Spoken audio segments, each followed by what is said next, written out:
Maintenant, pourquoi est-ce qu'on croit que c'est faisable? Je crois que c'est faisable parce que je vais vous raconter une petite anecdote quand j'étais étudiant qui montre effectivement ce qu'il faut aussi comme qualité et comme abnégation pour concevoir quelque chose. En 1994, j'étais étudiant. Moi, j'ai fait l'INI de Bamako, je n'ai pas fait l'Allemagne. La plupart du temps, quand les gens viennent chez nous et qu'ils voient les liaisons, ah, mais vous avez fait l'Allemagne. Ah, je dis, je n'ai pas fait l'Allemagne. J'ai fait l'INI de Bamako. Et je pense que je suis allé là-bas avec mes compétences, même si les outils ont été fournis par mes études. Et donc, en 1994, on a eu une année blanche. Et je me suis dit, et en son temps, il y avait une moto qui était sortie. Je crois que c'était la reine des motos en son temps, qui s'appelait la Ninja. Moi, j'avais payé une Ninja. Et dans une communauté de 100 étudiants, l'État nous avait logés dans 5 villas différentes. Moi, j'étais dans une villa où j'étais logé en hauteur. Mais tellement j'étais dans l'électronique, et puis un jour comme ça, je me suis dit, bon, tiens, je vais faire une sécurité pour mon électronique, pour ma moto. En ce temps, les gens fabriquaient une petite clé qu'on mettait quelque part quand tu court-circuit, tu démarres. Mais j'ai procédé autrement. Je me suis dit, ok, je vais refaire toute l'électronique de la moto. C'est comme ça que j'ai démonté le CDI. Le CDI, c'est donc l'entité qui fait l'allumage de la bougie en fonction du régime du moteur, en fonction de la position du piston. Et pour ce faire, comme je dormais en haut, le soir, quand je rentrais par exemple des études, j'étais obligé de pousser ma moto à l'étage. Je montais avec ma moto. Et très souvent, je monte ma moto. Toute la nuit, le matin, je descends avec ma moto, je vais à l'école. Et quand je reviens, je remonte encore avec.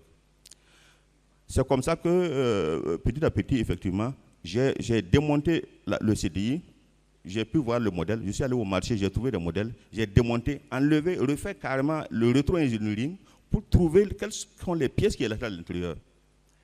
Et maintenant, je repars de là maintenant pour intégrer mon système, puisque je dois construire le CDI, en intégrant maintenant mon système donc, de choses, de code.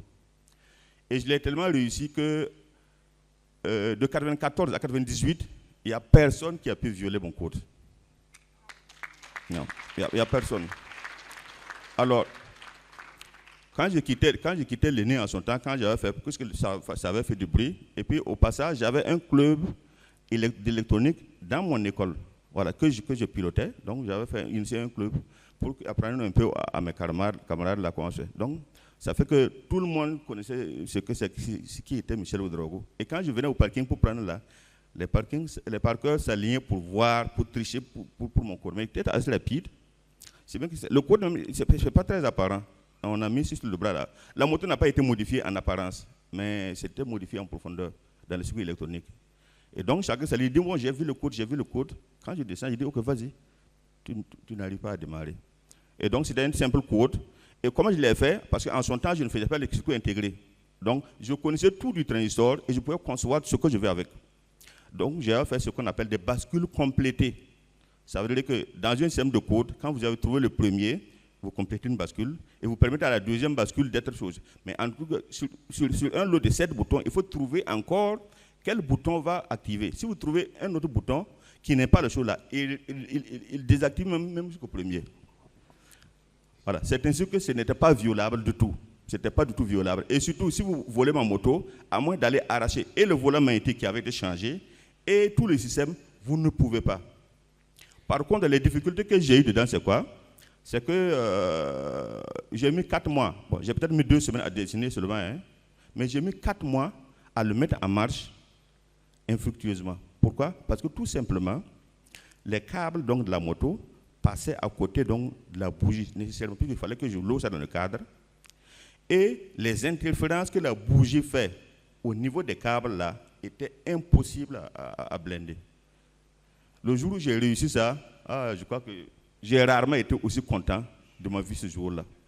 Ah ouais. Waouh, ça s'applaudit.